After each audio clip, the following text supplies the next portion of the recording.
Hey, Sean. Hey Sean, how you doing? I'm doing great. How about yourself, Steven? I'm doing good. Where you calling in from today? So I'm just outside of Boston. Okay, Where are you at? we're in Tucson, Arizona. So welcome to Device Squad. Thanks so much for doing this with me. I just love your whole mission of AudioEye and to make the web more accessible. And well, we'll get into more of how you're doing that.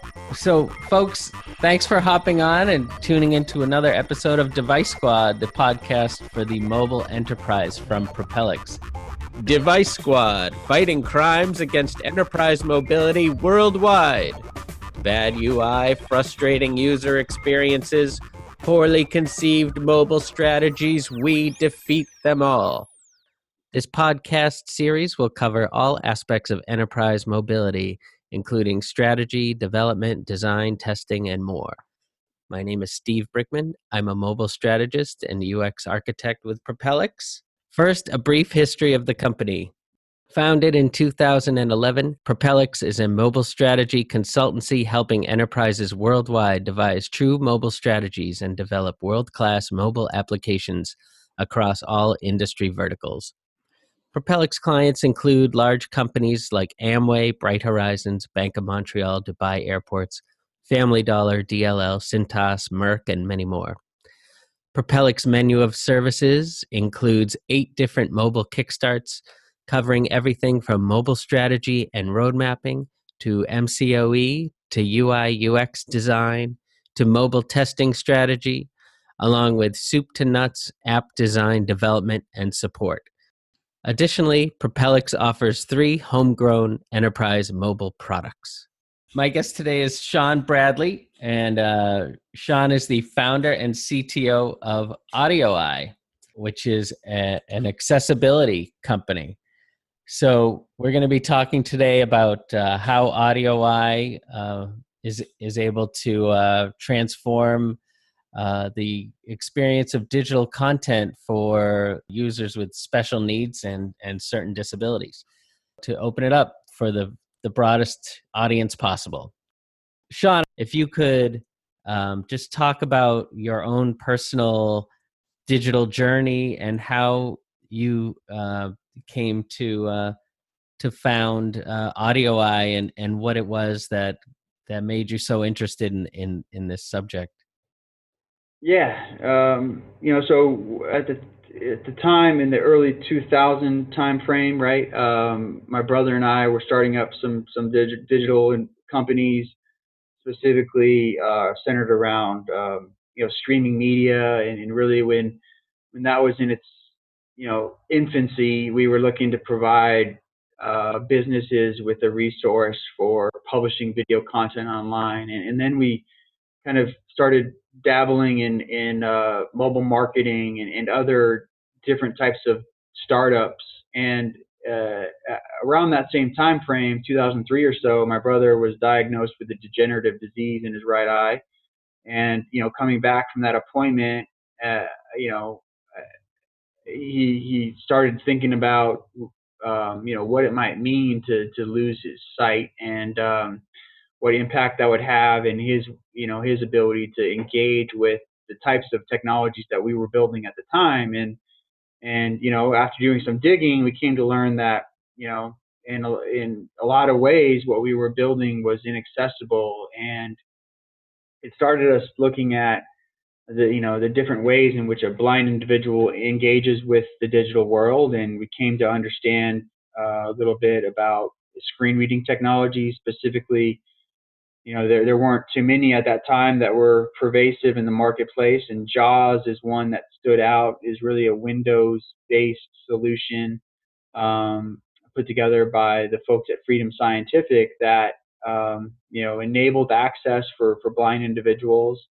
And as we started to dive into those types of technologies and learn more about assistive technology in general, we got to thinking about how might we build a solution that is browser based and could be kind of included within a web environment, specifically a website, and how we might accommodate users that are accessing the web by providing free access to an assistive utility that emulated a lot of the functionality that was included in the JAWS solution, which is fairly expensive and created somewhat of a burden for individuals with disabilities trying to pay a software license to access the digital world. So that's kind of where it derived. It took some time for browsers to catch up to the idea and for us to kind of realize our vision. Nearly a decade had to go by before modern browser technology was up for the challenge, and leveraging things like HTML5 and moving away from Flash and other solutions that were inherently inaccessible. We were able to really start to create a technology that could be included in websites, and that was really just the beginning, right? We through a lot of learning and listening to the marketplace and understanding the needs of individuals with disabilities, we were able to kind of evolve and understand that not only did we want to create a technology that could be included in a website experience, but also make websites accessible. So, as we kind of dove into the issues at hand, it became apparent that if a website isn't developed appropriately and designed with those standards I mentioned, everything from universal design principles to conforming with web content accessibility guidelines, if those things aren't adhered to in the design and development process, regardless of what assistive technology you might bring to the user experience, such as JAWS and other screen reading technologies that have come about since then, the experience is abysmal. And it's really up to designers and developers to make, to accommodate those use cases and make strides at conforming to those guidelines and to ensure access for those individuals with disabilities that are bringing their own assistive technologies to the user experience. So that's where we started. It was really centered around creating an assistive technology, and then it grew into really a path where we were very much focused on working with designers and developers and creating an overlay technology that would allow us to, on our customers' behalf, update and enhance the user experience for those users that are relying on assistive technologies to access the digital world. It's so amazing to me that you're listing these dates. It's so amazing that all this stuff is happening so recently. I realize that 2000 is now almost 20 years ago, but it's pretty amazing when you point out that browsers, as transformative and pervasive as they are in our lives, that they just weren't set up to accommodate these kind of shifts in design and layout and transformation and interpretation of data into alternate forms. And like you said, not until HTML5 and so forth, and getting rid of Flash. I like to what I call a welcome back Cotter moment up front. I don't know if you remember that show, but there was always a couple of minutes up front where Gabe Kaplan would make some kind of do a little shtick, and it would somehow relate to the topic of the show.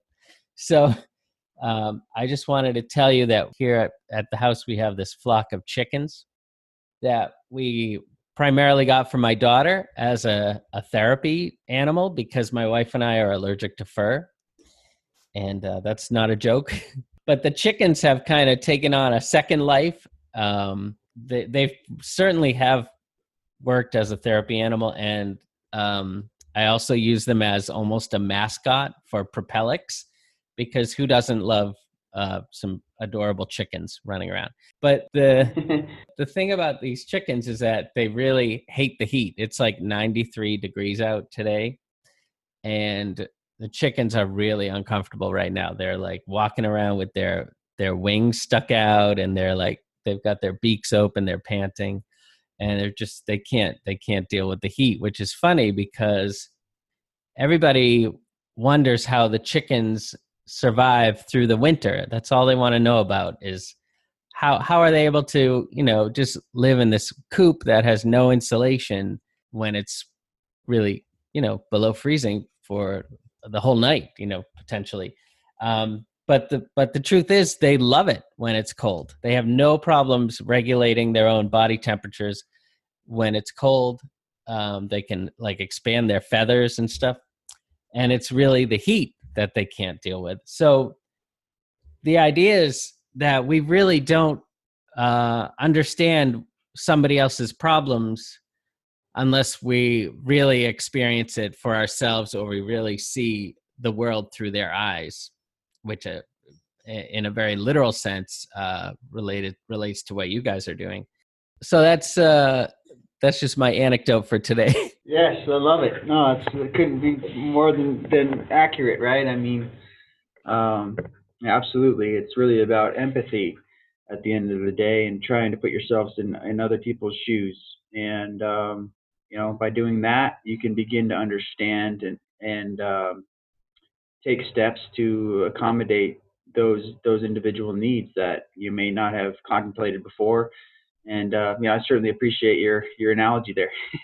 Right, and just the idea that what we think somebody needs may be a complete misconception. So why don't we start at the very beginning? Why don't you start by just defining what accessibility is? Perfect. Yeah, and first off, we do want to just say once again, thank you for this opportunity today, Stephen. We're very grateful for being able to speak with you today and share the story of accessibility a little bit. I think it really comes down to the ramps and rails to the digital world, right? Providing equal and unimpeded access to all things digital. And in really making sure that we aren't discriminating against anybody with individual needs. Each individual has their own experience, specifically as it pertains to disabilities. There's a countless number of disability use cases that need to be taken into account, and accessibility is really about making sure that we are taking steps to accommodate all users, all individuals, regardless of their individual abilities. What sorts of disabilities are you looking to specifically accommodate? When it comes to accessibility, one of the ones that tends to come up first and foremost is blindness. That use case where an individual is needing to be provided access and it isn't able to engage in a way that is most familiar for so many of the rest of us, and that is very much at the top of the list when you think about accessibility. It's very common for individuals to kind of think about a blind user and how they might engage with the digital world. But by no means is that where it ends. That's just the tip of the iceberg. When you think about other disabilities, there's an unlimited number of them. Low vision users, obviously users that are looking to magnify the visual experience, and adjust the display of that environment that they might be engaging with, to blow it up and have a closer view into their viewport. Colorblindness is another one, very common one.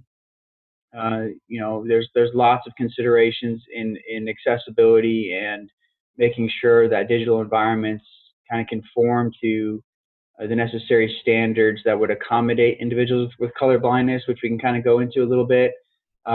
Certainly deaf and hard of hearing is another one. Just the idea that a user is going to need to read and be provided access to information that might be relayed through media content. So videos need to be captioned and transcribed.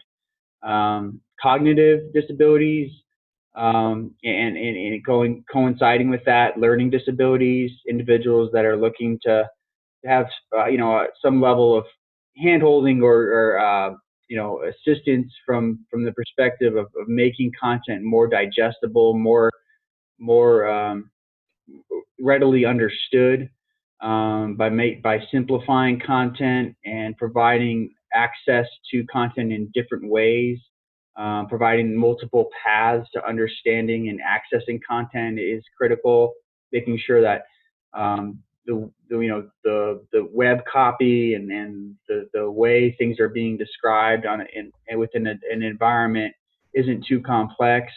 Making sure that there's multiple that information is conveyed in multiple ways. So if you think about an icon could be very subjective, and everything from a very common thing like a hamburger menu that might provide access to the menu of a website that may not be readily understood. So it's very nice and appropriate to accommodate those users with when providing something as simple as an icon, providing the text equivalent, so that way they can read and understand, what that icon means or what it symbolizes. So those are that's kind of a rudimentary example of how, digital content needs to accommodate different use cases. Another one would be autism, simplifying content, reducing noise, reducing the clutter that can come with websites and all of the distractions that come with advertisements and things along those lines. Providing a way for users to kind of customize that experience is critical.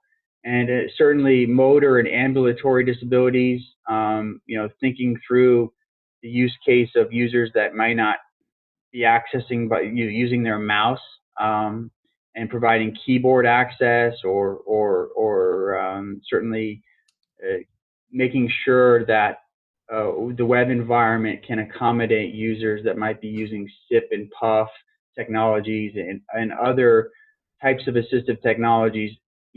Through all the different disability use cases, users might be coming to your user experience using their own assistive technologies, and it's important to accommodate those different use cases and making sure that steps are being taken to optimize the user experience for all individuals regardless of their individual abilities.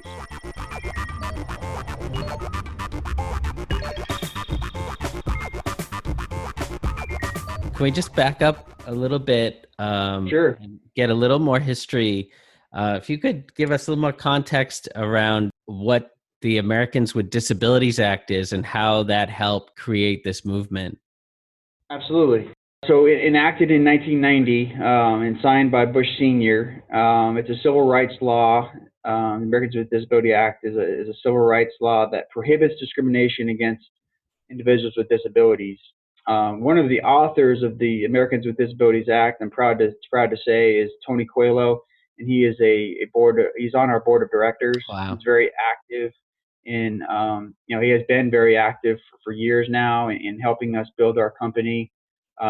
He is just, he lives and breathes accessibility. He, was instrumental in authoring this very important document, which is really paved the way for a countless number of international laws and regulations that are really derivatives of the ADA, and everything from in Ontario, Canada, the Accessibility for Ontarians with Disabilities Act, which was enacted in 2005, also referred to as AODA, the Equality Act in the UK, the Web Accessibility Standard in New Zealand, Disability Act of 2005 in Ireland, and countless other examples of laws and regulations that are really intended to prohibit discrimination and really focus around making sure that individuals with disabilities are accommodated. And kind of going back to your chicken analogy, it's really centered around empathy and putting yourselves in other people's shoes to ensure that as we build things and as we provide access to individuals, that we accommodate the needs of all potential individuals regardless of their abilities. So were these new accessibility guidelines, were they mandated, or like what was, traditional digital interfaces, were they seen as being discriminatory based on, being only usable for those without disabilities, or how did that work? Sure. So the ADA was really, came about prior to, the proliferation of the internet, and it really was centered around physical establishments, right? If you think about ramps and rails, it's really all about providing access, ensuring access is unimpeded as users are coming in and out of buildings, or trying to get accessible access to restrooms and drinking fountains and other public accommodations that are made available. And obviously, as we transition from the physical to the digital world, the ADA was authored in a way that would kind of anticipate the changing world, and would allow us to ensure that as we create new technologies and things along those lines, new ways of accessing the world, individuals with disabilities aren't left behind. Title III specifically within the ADA really prohibits discrimination for any entity that is providing a public accommodation. So retailers and restaurants need to take into account the level of access that they're providing. So these retailers, for example, transition from physical buildings to providing access to buy goods online. The ADA was broad enough, and Title III specifically was broad enough to accommodate individuals with disabilities in those scenarios as well. So Title II of the ADA specifically refers to public entities and ensures access for school institutions and other similar bodies to accommodate individuals with disabilities seeking access to those environments. So it's really essential that the way in which the ADA was authored, it regardless of how we evolved as a society, that individuals with disabilities were not left behind, and it's thanks to the structure of the ADA that we're able to prioritize accessibility into the future. And when it comes to the digital world and the enterprise, who's the responsible party to ensure that these requirements are met? Is it the software developer, or is it the enterprise that's using the software, or is it some combination? Yeah, great question, right? It's really the publisher of the digital content. Whoever kind of owns and operates that environment online is really responsible for making sure that the information provided and the services provided through that environment are unimpeded. And you know, it's common for digital environments to incorporate information from different third parties and resources. So if the information being provided through those environments is really linking to others, the information and services provided via other third parties, it's really the host and operator of that environment to ensure that those third-party solutions are also made accessible, or that they're linking to or relying upon services that they're also made accessible. So, it's kind of a mixed bag, right? It's not only the information that is hosted and maintained by the operator and publisher of that content, but also taking into account the many third parties that might be integrated with that environment. So it's a non-trivial ask to ensure that the owners of these web properties are taking into account the many nuances and details of where that digital content is really being hosted and maintained, and the different vendor supplied services that might be critical to that digital environment.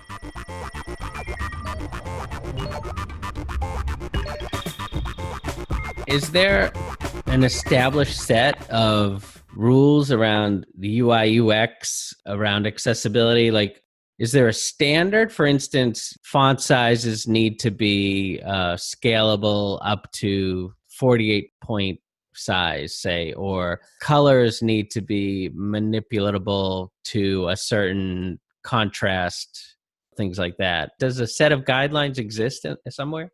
There is, and first and foremost, there's really universal design principles, right? So universal design consists of a set of 7 principles that were, essentially developed and designed right around the 1995-ish time frame, shortly thereafter, and is really architects and product designers that were responsible for kind of establishing a set of guidelines.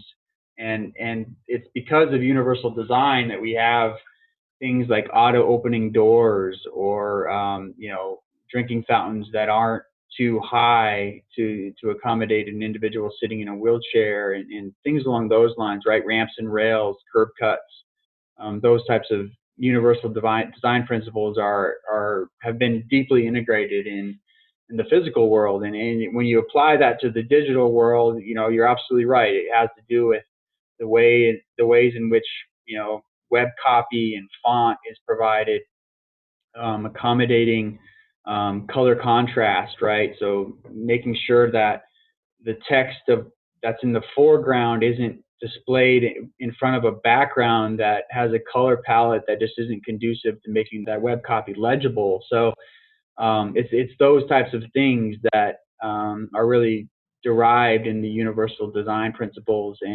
and further, there's what's called the Web Content Accessibility Guidelines. It's a set of internationally recognized standards and testable success criteria that allows designers and developers to benchmark against a set of guidelines and principles that help them kind of accommodate individuals with disabilities, and the different disability use cases that need to be considered when publishing, digital content.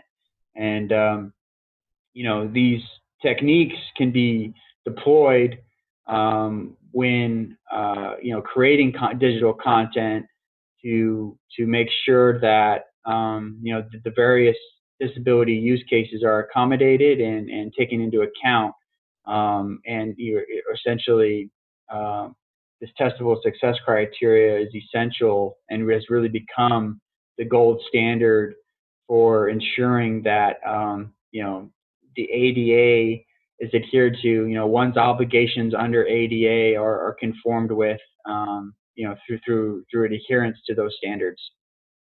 Thanks. I'll be sure to provide some links to those web content accessibility guidelines and universal standards in our Propelics blog for this episode.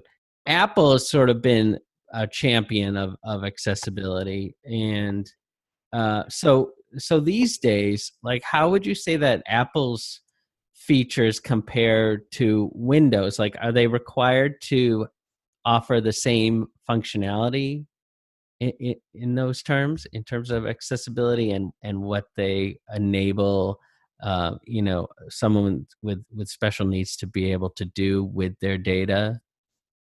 Yeah, it's a great question, right? And Apple absolutely is a leader in accessibility. Microsoft as well, Google, and and some of the leading technology companies in the world have really come to understand that there is a vast number of individuals with disabilities in this world. Google commonly refers to the 1 billion individuals with disabilities in today's world, and obviously wanting to create technologies that don't impede access for anyone, and certainly adhering to their obligations under the ADA and all the international laws out there. They certainly realized that they needed to make strides of their own to accommodate individuals with disabilities, and they've done a great job. Apple in particular, right, with their voiceover technology. So today, when you buy a Mac or any device with the iOS or OS operating systems, it has built-in screen reader technology and other assistive technologies that have been built into the operating systems. Microsoft now provides the Windows narrator, and certainly with Android devices, they provide the TalkBack screen reading technology and other assistive technologies that have been built in. And these have been essential, right? These are essential tools to accommodate individuals with disabilities. And where we kind of come in is with the web publishers that are providing or building and designing and publishing websites and web applications that are intended to be accessed through these operating systems, and specifically through the built-in browsers or the types of browser technologies that you can download and install onto your operating system.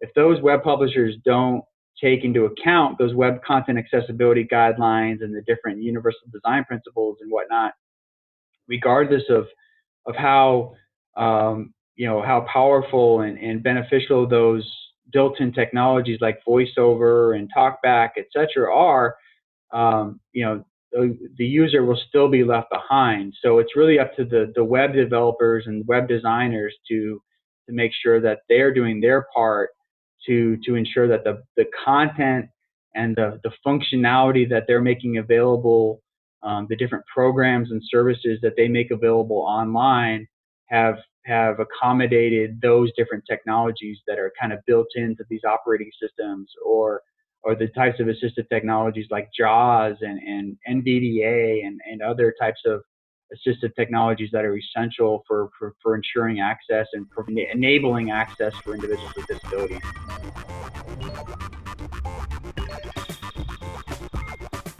So your digital accessibility platform, it sort of sits on top of all that, and it serves to make it more available, or it enables customization of content that wouldn't otherwise be customizable, or how does it provide like a supplementary benefit? Yeah, so our digital accessibility platform is really the tool that is really twofold, right? It's a tool for designers and developers. They can use the digital accessibility platform to help them test and evaluate digital content, specifically in relation to those web content accessibility guidelines I referred to. Specifically, there's, referring to it as WCAG, WCAG. There's a 2.0 and most recently a 2.1 version of those standards that you provide, those testable success criteria. And the digital accessibility platform provides a window into those tests that can be conducted, some of which allow the developer and designer to glean information about the accessibility of their content through automation. So from an automated standpoint, tests can be run, and the results of those tests can provide information about how accessible the environment is. It's also a platform in which manual testing can be conducted. It provides guided testing for manual testers, and manual testing is an essential process for any digital content provider, where subject matter experts and users of assistive technologies are in particular individuals with disabilities are using these assistive technologies to test content, and they're maintaining an audit of that environment using the digital accessibility platform. So the digital accessibility platform that we provide our customers is essential for maintaining those audits, and it's really, most importantly, the tool, the back-end tool that we use on our customers' behalf to provide our managed service, which we call Ally. Our Ally managed service allows us, AudioEye, to do the work of testing and even remediating digital content on our customers' behalf. It allows our customers to install an overlay technology. By installing a script into their website, it empowers AudioEye to control the level of accessibility of that environment to make it accommodate those assistive technologies that we've referred to, such as JAWS and others, voiceover and talkback, and the different assistive technologies that enable access for individuals with disabilities. We can use our technology, our overlay technology, to dynamically fix issues of accessibility that have been identified within the digital accessibility platform and have been, also identified through a manual testing process that we conduct on our customers' behalf. So it's really a very great way for our customers to essentially outsource the accessibility solution. We provide the digital accessibility platform as a tool to empower our customers to do it themselves, but the vast majority of them are looking to outsource. They're looking to say, hey, this is a big undertaking, trying to maintain the level of accessibility of our web environments, and it requires subject matter expertise. And by simply allowing AudioEye to control and maintain accessibility on their behalf, it just makes a lot of sense. It's more cost effective, it's more practical, it provides speed to compliance, because it can take a lot of time and effort to bring internal resources up to speed, to educate them about the nuances of accessibility and all the rules and testable success criteria, etc. Whereas if they can just embed a script through the AudioEye solution, AudioEye can do the vast majority of the heavy lifting that is required to achieve compliance and achieve substantial conformance to those standards that we've discussed. Sure, that makes a lot of sense. Now, you mentioned JAWS a number of times. Can you just explain what that is and define what that is in a little more detail for folks? Yeah, definitely. And so JAWS is very similar to voiceover, and which is very similar to narrator and talkback. These are all screen reading technologies, and what they do is they interpret the content that is displayed within a website or web application, and they read aloud the content. So it allows the user to listen to site content, allows them to use their keyboard and other technologies to navigate by listening. It converts text to speech, and in real time allows the user to kind of engage and interact with a digital environment that is typically designed for a visual use case, right? So for a user that is typically using a website is going to have a visual experience, and they're going to use their mouse and they're going to navigate around. And what the screen reader technology like JAWS does, it allows a user without sight or with low vision to interact with that environment by converting text to speech, reading it aloud, and providing a series of very sophisticated key commands to allow the user to jump around and navigate that environment by listening and controlling that experience through a different paradigm. Oh, I see. That's really cool. And so what does accessibility testing look like? Does it give a web app or website a score, and does it score it on certain criteria? Does it look for text variability and text to speech and colors and so forth? What can we just Great question. get into that a little deeper? Yeah, sure. So accessibility testing is a portion of it can be done through automation, approximately 30 to 40% or so, and that means programmatically. Tools like the digital accessibility platform can evaluate a website or web application. It can kind of parse through the different pages within that environment, identify the different templates, and run tests against that testable success criteria that's provided through the Web Content Accessibility Guidelines. And resulting from those tests, it can say, okay, we understand that these are issues that have been programmatically identified and they're going to need attention. The designer and developer is going to need to change the way in which they've presented this information and the different elements that exist within that environment to accommodate the best practices. So, again, about 30 to 40% of the issues that might pertain to those guidelines can be identified programmatically. And then the other remaining issues that might exist need to be identified through manual observation and through manual testing, which is typically conducted by a subject matter expert. And in a lot of cases, that subject matter expert is going to use an assistive technology such as JAWS or those different types of screen readers to evaluate the content. They're going to spend time interacting with that environment using those tools and then record their findings within the digital accessibility platform or other type of solution that allows them to maintain an audit and essentially record the different steps that require attention, allowing the designer or developer to understand the different issues and then go make changes to better conform to those standards.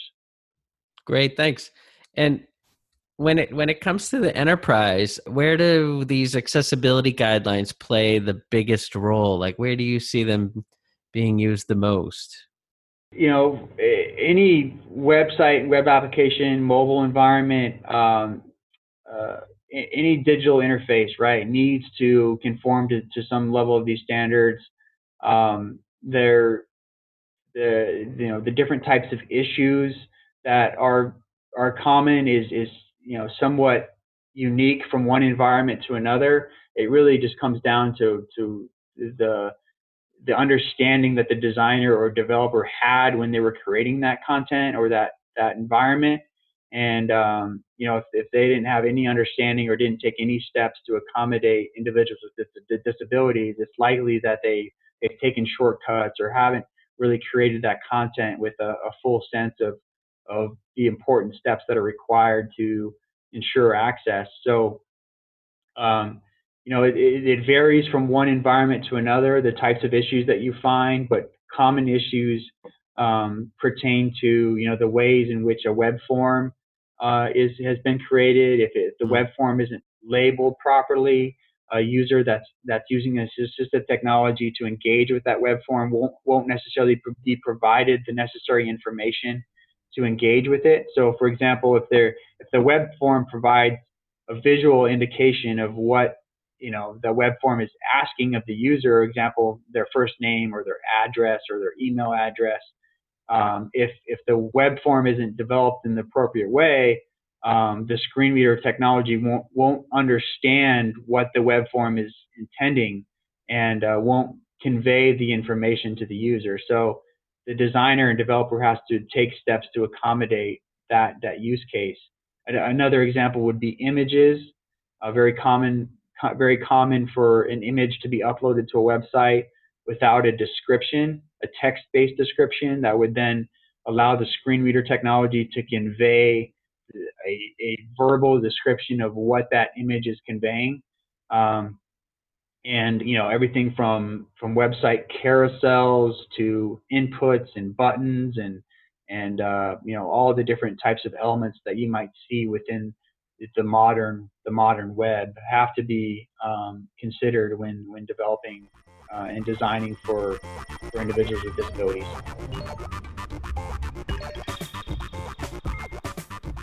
So one of your other products, or maybe this is one aspect of your product, is the Ally Toolbar. Could you talk about that and how that relates to your overall product offerings? Yeah, so the Ally Toolbar is really, the cornerstone of our offering, right? Is really the original idea behind the company is what has become the Ally Toolbar. And the Ally Toolbar, it provides, what we call the little man in blue. He's a set of tools, assistive utilities that enable access or allow users to personalize their web experience. It's typically provided as an icon in the bottom right-hand corner of our customers' websites. It's really the on-ramp to a set of tools that allow users to customize their user experience. Is what we've done is look at the different assistive technologies that are in the marketplace, everything from JAWS and screen magnifiers to other different types of tools, and provided similar levels of utility through a series of options that are made available to the user. So, for example, they can engage a player utility, and the player emulates the screen reader technology. It allows the user to use a keyboard to navigate around. It converts text to speech, and really emulates that screen reader experience. There's a reader tool. The reader provides access to enlarge the visual display for low vision users. It simplifies the user experience for individuals with cognitive and learning disabilities and autism. It allows the user to adjust the color contrast for individuals with color blindness, and it allows for the user to manipulate the fonts. There's a specific font that's been known to assist individuals with dyslexia, and provide just different options, allowing the user to customize their user experience. There's a utility that simplifies the menu structure. There's a tool that provides more options for keyboard users, allowing them to quickly navigate from different elements. And there's also a voice-centric tool that allows the user to actually speak verbal commands and through spoken command control the browser as if they were using their mouse or their keyboard. And so by saying things like go back, go home, scroll up, scroll down, the user can manipulate the browser experience within that website using those tools. And it's really just the icing on the cake, right? It's a set of tools that's there to accommodate different disability use cases, but it's really on top of everything else we've done to fix the website to conform to those standards we've been discussing, and fix the website in a way that maximizes and optimizes the performance of that website for users that are coming to the web environment using their own tools such as JAWS and others. Yeah, that is just so awesome. So I'm a little confused about, are browsers required to incorporate these kinds of settings and preferences? And I guess I just don't really understand why they wouldn't be required to do so. Yeah, so I mean, the browsers are really just a gateway into web content that's been published by web publishers. So the browsers themselves continue to get more sophisticated. Different browsers have different options to accommodate disabilities. There's some that have a reader tool kind of built into them. Safari, there's the option to kind of simplify the display. There's certainly options in almost all the browsers, I think, to enlarge and decrease the size of the visual display. So there are built-in tools, absolutely, and they differ from one browser to another. There's different commands to control those, from a keyboard perspective, or trying to find where to pull, from a pull down menu, where to engage those types of tools. So with the Ally Toolbar, we've normalized it, right? So regardless of what browser you're on, or regardless of what AudioEye enabled website you're on, you're going to have a consistent experience. They're going to be a set of tools there that are really just there to accommodate your user preferences, and they're going to be consistent across all browsers. So whereas the browsers are doing a better and better job of accommodating different disability use cases and providing different options, they're always kind of presented in ways that are unique from one browser to another. And the idea with the Ally Toolbar is to really normalize that and provide a consistent user experience regardless. That's essentially browser agnostic. Yeah, that makes a whole lot of sense. I mean, especially when you've got somebody who's already facing these barriers to digesting content. Now, ways to get around that being different depending on what browser. I can see that being totally frustrating. And so your solution is, I mean, it's cross browser, it's also cross platform, right? And Exactly, cross, exactly. So, as you yeah, transition to the mobile yeah. environments, our focus is really, again, empowering the user that's going to be using their voiceover technology or their talkback technology, and making sure that the underlying environment that the user is trying to access is presented in a way that is going to properly communicate with those tools. So that's our primary focus in mobile. VoiceOver in particular is really just a fantastic solution for individuals with blindness and others that is essential to enabling access for those users. So our primary focus in the mobile environment is fixing that underlying code to accommodate those users. And then, of course, as an option, we provide option to our tools and also our help desk utility, which provides a means of allowing a user to report an issue should they encounter one within a mobile environment, etc. Oh, so there's also reporting built in as well. That's awesome. Um, Yeah. you also talked about how AudioEye helps ensure compliance. We just talk about how it does that and what it means to be certified by AudioEye. Yeah, great question, right? So I mean, it comes down to compliance really comes down to providing unimpeded access, equal access, equivalent access, and for our customers that have enabled our managed service, we are able to certify them because first and foremost we have their back. It means that that organization or business has taken steps in making strides to recognize the importance of digital inclusion and are committed to not only maximizing their conformance with the international standards and best practices made available through the Web Content Accessibility Guidelines, but they're also going to do everything they can to maintain that level of conformance and as the standards evolve and change, which they are, just recently in June, the Web Content Accessibility Guidelines 2.1 came out and were officially published. So the standards are changing. They're going to continue to change. They're going to continue to accommodate more disability use cases. The latest set of standards from 2.1 are very mobile centric. They're very cognitive disability centric, and which is fantastic. There's more considerations being taken into account, and as those standards evolve, the AudioEye certification means that AudioEye is going to continue to adapt that environment and make sure that digital inclusion is front of mind and kind of adhered to over time. And we're going to continue to make incremental progress on maximizing our customers' conformance, and that's really what the certification is all about. It's to tell end users that are coming to that experience or that web environment or web application to say digital inclusion is a priority and it's going to continue to be one because we're partnered with AudioEye, who is solely focused on making sure that we are meeting the needs of individuals regardless of their individual abilities. Awesome. So you mentioned some more attention being paid toward cognitive issues. So what kinds of things is AudioEye looking at in terms of some future features? So first of all, as it pertains to WCAG 2.1, right? So there's new testable success criteria.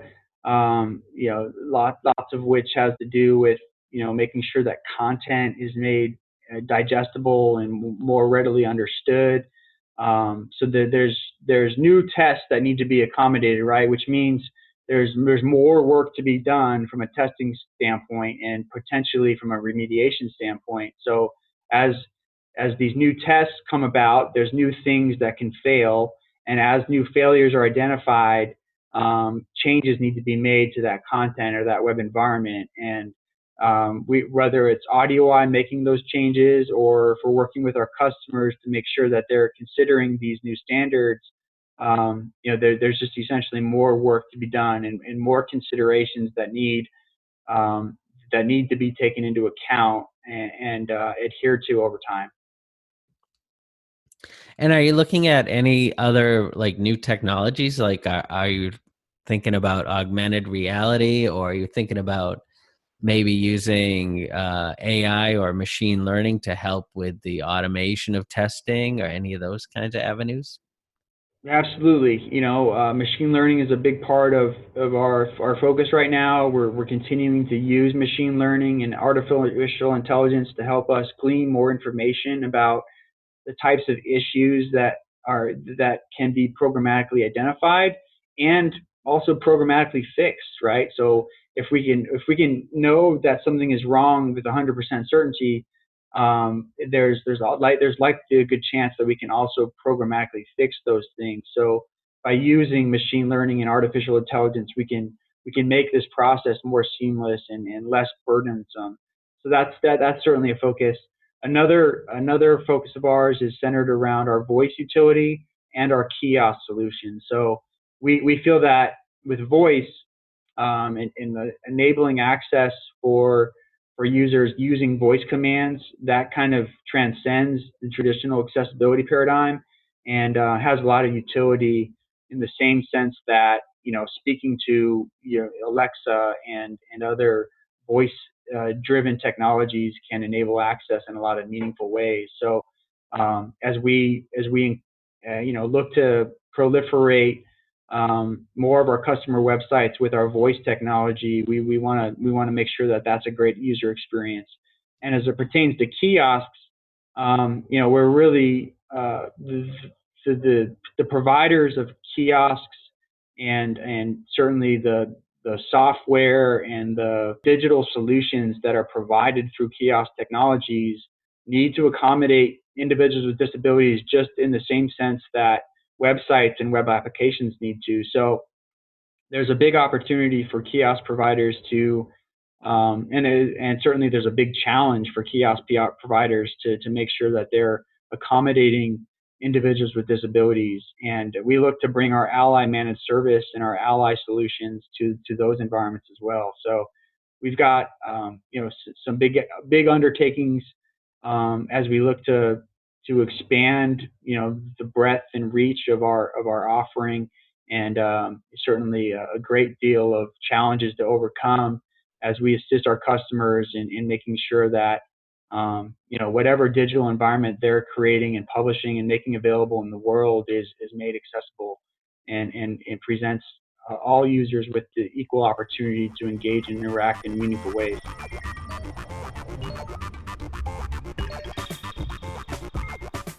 Very cool. You know, you mentioned autism really early on, which was kind of surprising. We continue to consider autism in the technologies that we're building. We're working with the Southwest Autism Research and Resource Center, which is also called SARC, they're big advocates, and we continue to work with them on and trying to expand some of the capabilities of our tool set made available through the Ally Toolbar. But we are always kind of open to getting more feedback and glean more insights in terms of how we can accommodate individuals regardless of certainly their individual needs. Great. So I'm going to throw one final curveball at you. So my family suffers from Fragile X syndrome, which in males manifests itself as autism, which my brother has. And in my younger sister, it's manifests itself in a number of ways. The predominant symptom is anxiety for her. In fact, she's so anxious that she does not have a computer. She doesn't have a cell phone because she's worried that data is going to be taken from her by somebody, which actually may not be all that crazy these days. But she literally has no online presence. She doesn't engage in social media or anything, and which bums me out, frankly, because I think she could really benefit from it. She's kind of a recluse. She's really shy. She has trouble with social interactions. face to face. And I think that something like social media could actually be a huge help for her in helping her find her own community and so forth. Have you ever considered anything that might help someone like her just feel more okay with technology? I appreciate the question. I think, I'd say that we have members of our technology team that have a same level of anxiety and distaste for social media and things along those lines. So, I think we can empathize from that perspective. That said, trying to provide information about the secure browser technologies and kind of the best practices as it pertains to um, engaging in the digital world, I think is kind of a good starting point. I think kind of education from the standpoint of, you can engage in a way that would make you feel secure. I can certainly appreciate a lot of the concerns as it pertains to security and not necessarily and feeling vulnerable and things along those lines. One of the things we've done at AudioEye is get our entire staff trained up on the different types of security concerns that one should have, when they're publishing content or when they're checking their emails, and the types of phishing and social engineering considerations that need to be taken into account. Because, obviously there are a lot of malicious ways in which a hacker and others might kind of keep one in a state of being paralyzed by the Yeah. sense of the types of threats that are out there and things along those lines. So, I'd say it starts with education, but and kind of just being kind of understanding what those risks are and understanding how one can be manipulated through digital content, everything from, like I said, checking your email to engaging on social media. But certainly a good area of focus and something that we can empathize with. Yeah, I think something like that, I think would take a combination of like security, as you mentioned, and then also some serious filtering because, we Right. all get spam emails or emails that from people who claim to have stolen our data, uh, Yeah. sometimes very convincingly. And if she got something like that, it would like just send her into a total panic. So Sure. Sure. Understandable. it would have to be able to filter out all of that stuff and just prevent it from ever getting to her. Um, Yeah. but I Yeah. think it is viable that a product like that could be created where it just claims to be a safer experience. But who Yeah. knows? No, definitely. I love that area of focus. I mean, like you said, it's really an advanced filtering type of solution where your environment is controlled by you and you get to select and manage your level of security and kind of that filtering. So it would be a very fascinating path to go down, and encourage you to keep noodling that, and Yeah, I think you'd be doing the same. especially where some of these cognitive issues are sort of becoming more having more attention paid to them and are being addressed more and more. Maybe we'll see anxiety being one of those. Um, Sure. well, Sean, thank you so much for hopping on. This was a great discussion, and congratulations on producing such an amazing product that's going to help so many people. Thank you. It's really an honor to be a part of this, and just thank you for your time and this opportunity today. It's great. We do a lot of episodes about like Amazon Web Services or serverless backends and things that, they improve productivity and they make data safer and more accessible. But what you're doing is genuinely so much more valuable to society at large. So just want to thank you. Thank you for that. And thank you, everyone, for hopping on to another episode of Device Squad, the podcast for the mobile enterprise from Propelics and Anexinet company. Take care.